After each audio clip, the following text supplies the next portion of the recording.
கருப்பை இசை வெளியீட்டாளருக்கு வருகை இருந்திருக்கும் மேடைகளுக்கும் அனைத்து மரியாதைக்குரிய பிரமுகர்களுக்கும் மற்றும் முன்னால் இருக்கும் அனைத்து மரியாதைக்குரிய பிரமுகர்களுக்கும் பத்திரிகையாளர்களுக்கும் டிவி மீடியா நண்பர்களுக்கும் எல்லாத்துக்கும் என்னுடைய பணிவான வணக்கம். இங்கே வரவேற்புரை கூட்டியவரும் தமிழில் ரொம்ப அழகாக பேசினார். அதே மாதிரி சொற்கோ கருணாநிதி அவர்கள் ஒரு வஞ்சகம் இல்லாமல் வாரி வழங்கினார். எல்லாத்தையும் பாராட்டி ரொம்ப பிரமாதமாக பேசினார். அதுக்கப்புறம் பட்டிமன்ற பேச்சாளர் கண்ணதாசன் அவர்கள் அவங்களும் சிறப்பாக பேசினாங்க. ஸோ எல்லாருமே நான் எதிர்பாராத அளவுக்கு பேசினது மஞ்சள் அலிகான் அவர்கள் தான். அது என்னன்னா என்ன இருக்கோ அதை அப்படியே பேச ஆரம்பிக்கும் போது ஈஸியாக வந்துடுது. இதுக்காக எல்லாம் ரெடி பண்ணிட்டு வரணும்னு எனக்கு இவங்கெல்லாம் கவிதை சொல்லும் போது எனக்கும் போய் வேகமாக சொல்லணும்னு இருந்தது. கற்க கசரா கற்பவை கற்றபி நீக்க அதற்கு அப்படின்னு சொல்லலாமா? ஏன்னா அவ்வளவுதான் தெரியும், நமக்கு குரல் தான் ஞாபகம் இருக்குது. இவங்க மாதிரி கவிதை எல்லாம் ஞாபகம் இல்லை, எதுவும் படிக்கல நம்ம. ஸோ மஞ்சள் அலிகான் பேசுனது ரொம்ப சிறப்பா இருக்கு. என்னை பொறுத்த வரைக்கும் இன்னைக்கு நான் இந்த பல்ல கடிச்சிட்டு வேற வழியெல்லாம் வர்றதுன்னு சொல்லுவாங்களா, அந்த மாதிரிதான் இன்னைக்கு இந்த ஃபங்க்ஷன். பல்ல கடிச்சிட்டுன்னா தப்பா நினைக்க வேண்டாம், உண்மையிலேயே பல்லு வலி 2 நாளா. அதுக்கு நேற்று முதலிருந்து டாக்டர்கிட்ட போய் இன்னைக்கு காலையிலையும் டாக்டர்கிட்ட கேட்டுக்கிட்டு அது என்ன பல்லு வலிக்கு ஒரு மருந்து போட்டோம்னு சொன்னோம்னா அந்த வலி நிற்கணும் அப்படின்னா வயிற்று வலி வருது. அப்புறம் இப்போ காலையில என்னங்க வயிற்று வலி வந்துருச்சு அப்படின்னா அப்புறம் அதை கட் பண்ணி இதை கட் பண்ணினாங்க. அதுக்குள்ள தேவேந்திரன் ப்ரொடியூசருக்கு ரொம்ப வேண்டப்பட்டாரு. அவர் போன் பண்ணிட்டார், டாக்டர் பார்த்துட்டு அண்ணா எல்லாம் வெயிட்டிங்க அப்படின்னு சொல்லிட்டு, இல்லை இல்லை வந்துடுறேன் அப்படின்னு சொல்லி சொன்னேன். ஸோ இந்த கருப்பலை படத்தை பொறுத்த வரைக்கும் அதான் அந்த முட்டை வைக்கிற வழி என்னன்னு கோழிக்கு தான் தெரியும் அப்படிப்பாங்க.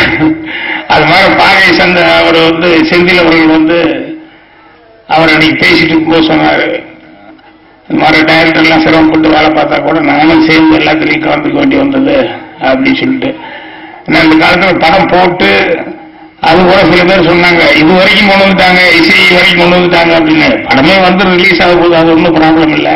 ஆனா படத்தை அப்படி கொண்டு வர்றதுங்கிறது இந்த காலத்துக்கு ரொம்ப சிரமமா இருக்கு. அப்படியே மீறி கொண்டு வந்தாலும் நேற்று முந்தானத்து ஒரு படம் ரிலீஸ் ஆயிடுச்சு, அது நேற்றே எடுத்துடலாமா அப்படிங்கிற அளவுக்கு பேசிட்டு இருக்காங்கன்னு கேட்டோன்னே ரொம்ப கஷ்டமா இருந்தது. என்ன ரிலீஸ் ஆனே எடுக்கிறது அப்படின்னா ஏதாவது ஒரு வாரம் ஓடி எடுத்தா பரவாயில்ல, ஒரு 3 நாள் 4 நாள் ஓடி எடுத்தா பரவாயில்ல. சரி, இன்னைக்கு உண்மையான சூழ்நிலை மஞ்சள் அலிகான் சொன்ன மாதிரி உண்மையான சூழ்நிலை அதுதான். வியாபாரம் பண்றதுங்கிறது கஷ்டம். அதுக்கு காரணங்கள் பாஸ்கர் சொல்லும் போது சொன்னாரு, நடுவில் நிறைய பேர் திருட்டுத்தனமா பண்றதுனால இப்படி எல்லாம் ஆகுது அப்படின்ட்டு.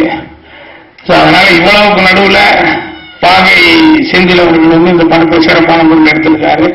அவருக்கு இவர் டைரக்டர் என்ன உங்க பேரு விஜய் அருண். இந்த அருண் விஜய் அருண் சந்தேகம் வந்துருச்சு.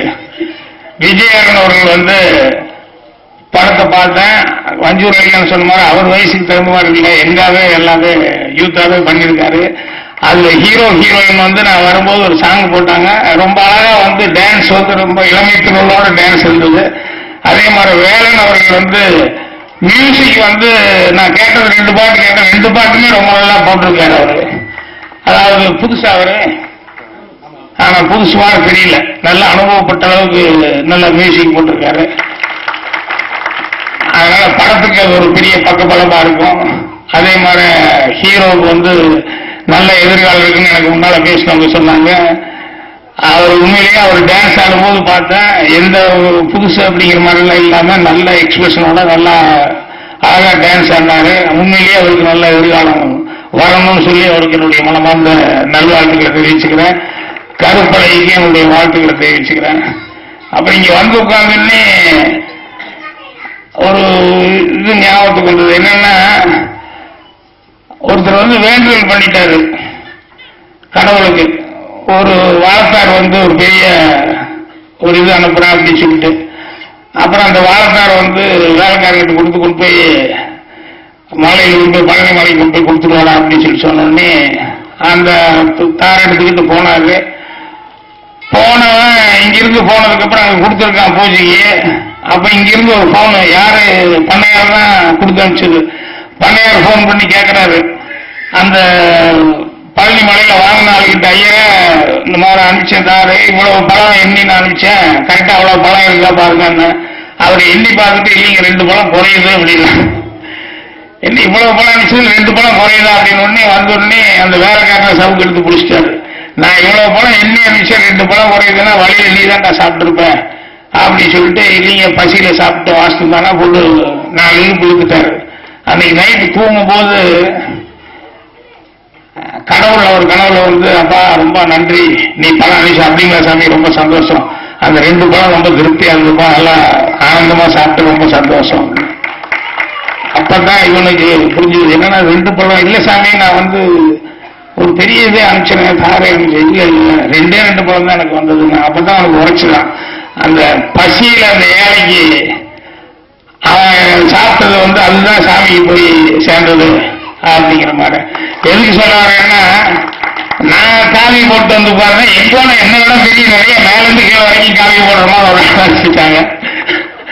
அவர் வந்து பக்கத்துக்கு பாரு என்னன்னா இது வந்து இது போட்டாதான் அப்படிங்கிறது இல்ல, இதை விட நான் சொன்ன பாருங்க அந்த 2 பழம் அடுத்தவங்களுக்கு உதவி செய்யறது அதுதான் உண்மையான ஒரு பக்தி, அதுதான் உண்மையான ஒரு இது.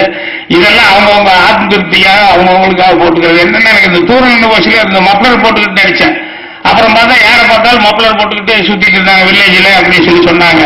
அந்த மாதிரி சினிமா ஆர்டிஸ்ட் யாரு ரஜினிகாந்தா இருந்தாலும் சரி எம்ஜிஆர் சாரா இருந்தாலும் சரி யாரு பண்ணாலும் அது மாதிரி பண்ணுவாங்க. நான் மாலை போட்டதே எனக்கு அது ஒரு சின்ன சந்தேகம் வந்துருச்சு, யாராவது இந்த மாதிரி இவங்க நம்மளும் வேட்டி கட்டலாமான்னு சொல்லிட்டு எங்க பார்த்தா காவியை கட்டிட்டு போயிட்டு என்ன பண்றது அப்படின்ட்டு. அதெல்லாம் உண்மையிலேயே அந்த 2 பழம் மாதிரி வந்து உதவியா அடுத்தவங்களுக்கு உதவி பண்றதுங்கிறது தான் உண்மையான பக்தி, அதுதான் கடவுள்கிட்ட போய் சேரும். இதெல்லாம் அவங்களுடைய சொந்த ஆத்ம திருப்திக்காக பண்ணிக்கிறது தான். ஸோ கருப்பலையை பொறுத்த வரைக்கும் ரொம்ப கஷ்டப்பட்டு இது பண்ணியிருக்காங்க.